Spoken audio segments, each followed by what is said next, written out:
Hi! Welcome back!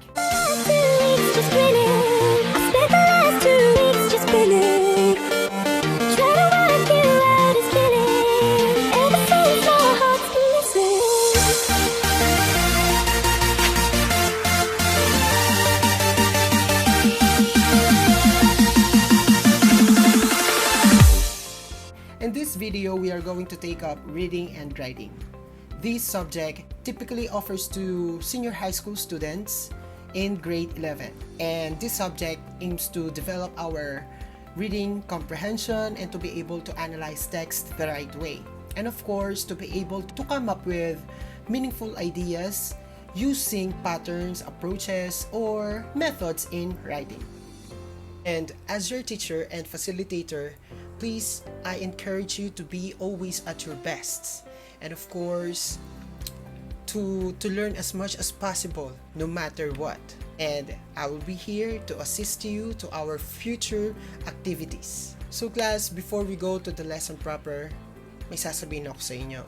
I hope you realize the value of honesty to yourself.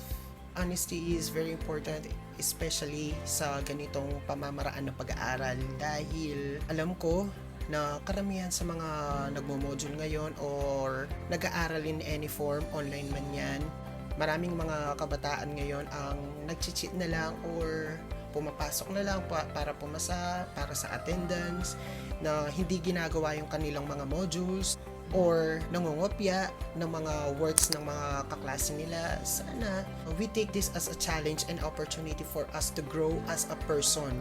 Kasi if we are not able to identify or distinguish our weaknesses, especially in academics or in learning, paano natin malalaman kung ano yung mga bagay na kailangan natin i-improve, especially sa sarili mo.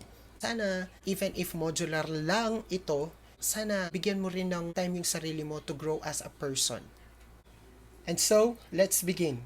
So again class, this is reading and writing. As you can see on the screen, this is my official PowerPoint presentation na ginawa ko kagabi. Again, I am Sir Joanny Agabao and you can call me Sir Chard. So your goal are, first is you have to determine the purpose and structure of comparison and contrast in writing. And second one is to explain organizational methods used when comparing and contrasting. And of course, you really have to understand how to write a compare and contrast text. So, lahat ng yan is pakikita natin sa mga topics along the lesson. So, here are the table of contents. Ibig sabihin, ito yung mga topics na pag-uusapan natin. So, first one is compare and contrast. We are going to define and understand how to use and write compare and contrast. And of course, pag-aaralan nyo rin yung mga approaches to writing, kung paano sumulat na mga text when we compare and contrast things. And yung mga signal words o yung mga typically na tinatawag natin na mga transitional words. And of course, the final topic would be the assessment, your final assessment that is recorded. So let's begin with compare and contrast. So I believe by this time matapos na ninyong basahin at aralin o siguro sana nasagutan din ninyo yung mga activities na provide ng DepEd para sa inyo. But to make it very simple at ma-review din ninyo kung ano yung mga napag-aralan o binasa ninyo, sana makatulong ito. So let's start. Compare and contrast. So what is this all about? It is a method of distinguishing the likeness and contrast among unlike things. Pwedeng dalawa, pwedeng tatlo, o pwedeng marami pang iba. Depende yan sa topic na or sa purpose ng topic na inaaral o binabasa mo. Para mas maintindihan ninyo kung anong ibig sabihin ng compare and contrast. Una, hindi yun compare kumare. So, compare meaning to say likeness or similarity. Ibig sabihin, this is the commonality o yung mga pagkakapareho ng dalawang bagay. Okay? And contrast, simply, it is the difference, uniqueness, o natawag nating distinctiveness. Ibig sabihin nyo, ano ba yung pinagkaiba nito sa isang bagay? Ano yung meron siya na wala ito? Okay? So, that's it. Sa contrast naman, importante yung malaman natin yung contrast or difference ng dalawang bagay. Maaaring dalawang bagay na ito ay malaki ang agwat ng pagkakaiba nila. So, that is compare and contrast. Let's proceed to the next slide. So, and of course, comparing and contrasting is one of the primary higher order abilities that students introduced to. Ibig sabihin, when you know how to compare and contrast, you can provide accurate, valid, and acceptable opinion. For example, I prefer smartphone. On the left side, we have iPhone and Samsung. Both are smartphones. So, sa kabila naman, ito yung mga differences nila. And then later on, iti-discuss natin what are their similarities o yung mga pagkakapareho nila in terms of features and the likes. So, iPhone is much expensive than the Samsung or ito yung tinatawag nating mga Android phones. High price, cheap price naman dito sa Samsung, updated lagi or yung sa iPhone, and then sometimes Samsung kailangan din ng i-upgrade muna ng unit ng phone, and then minsan din meron din silang updated features. And yung sa Samsung naglalag na or nag-i-slow na yung phone nila is that because puno na yung memory nila. Unlike sa iPhone, faster apps and features. Let's continue. Siyempre, sa iPhone, meron din siyang pangit na feature which is battery life issues. Mas mahina siya kumpara sa Samsung. Diba? So, ano naman yung mga similarities nila? Of course, both can download applications exclusively. Battery, pareho silang may battery, screens, GPS or navigator, and good quality software and hardware and carriers. Of course, it's undeniable, di ba? So, based on this diagram or illustration, sana nakuha ninyo kung paano tayo mag-compare and contrast. And so, let's practice. These would be an assessment or test for you to identify if the sentence is comparing or the sentence is all about contrasting ideas or events. Let's try. That story resembles one I read a year ago. So what is your answer? If your answer is compare, very good. Why? Kasi kinumpara niya yung storyng nabasa niya sa nabasa o napanood niya ngayon na meron silang similarities in terms of characters, of events, or dialogue, and whatnot. Hindi natin alam. Basta may pagkakapareho sila. Next one. I ordered steak. However, I was served chicken. What is your answer? Is it compare or contrast? Very good. That is contrast. Why? So, it's a contrast. Magkaiba yung sa reality and expectation niya. Di ba merong ganon? Reality versus expectation. Okay, whatever. Let's proceed. Next sentence. I got an A in English and I am doing well in other classes too. So what is your answer? Is it compare or contrast? Let's find out. If your answer is compare, very good. That is compare. Meaning to say, kinumpara niya yung performance niya sa English subject sa ibang subject or classes. Ibig sabihin, the correct answer is compare. So, nakakasabay ba kayo, guys? That's good.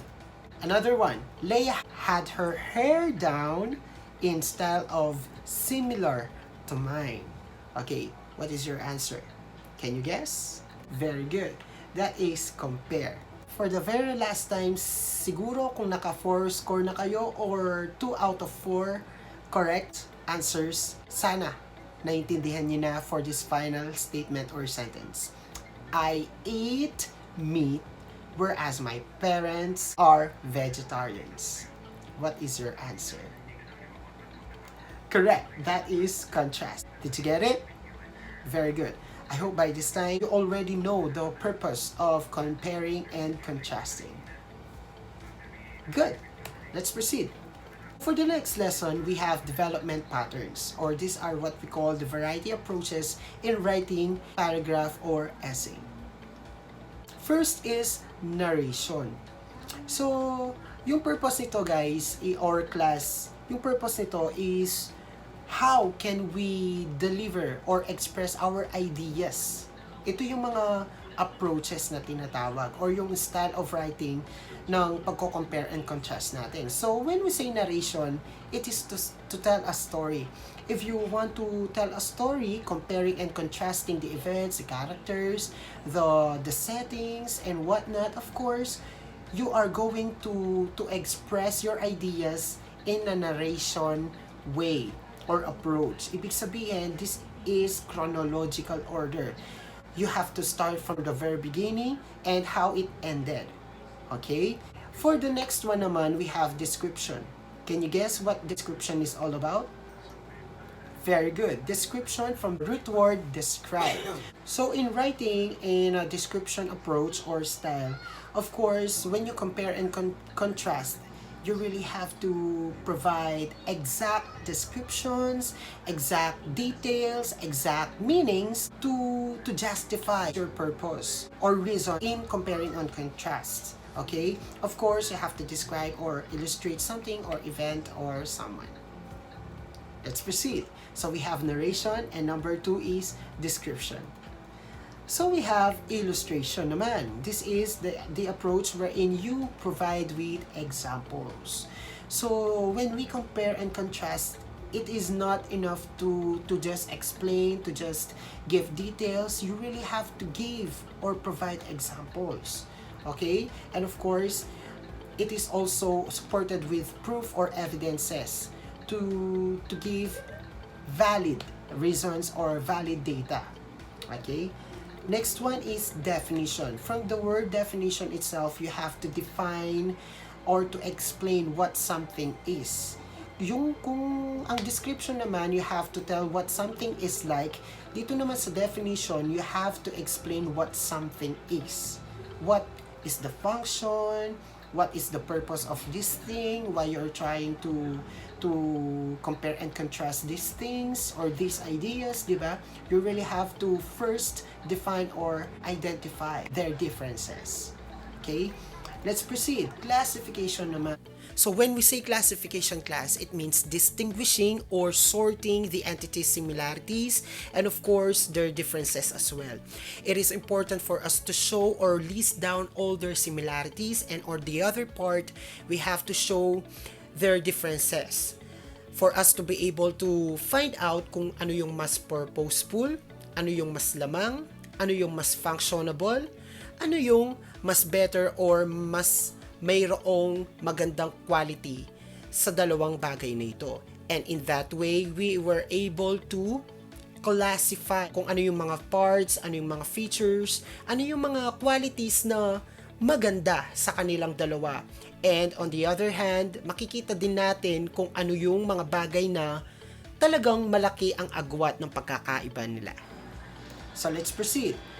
What is causal analysis? Causal analysis is to find reasons or of a certain event. Meaning to say, hindi lang tayo mag-define, hindi lang tayo mag-illustrate. We are going to find for the reasons why it happened. We are going to find and target the cause and effect. Siyempre, walang effect kung walang cause. And vice versa, walang cause kung walang effect. O magiging effect, diba? So that is causal analysis. And last one is argumentation. So siguro you're all familiar with this word, especially sa debate, di ba? Lawyers, when they are debating, they provide data that are valid. They provide data that are acceptable, and of course they use this to convince the people para matapos na yung usapan. That is how simply argumentation is when we use this approach in compare and contrast. Okay, nakuha bang lahat? So let's review what are the 7 types of developmental patterns or approaches in writing compare and contrast. First is narration, second description, third one is illustration, definition is the fourth one, and fifth one is classification, sixth causal analysis, and of course we have argumentation. So kung nalilito ka pa sa 7 approaches na ito, just rewind mo lang yung video para mas maintindihan mo pa.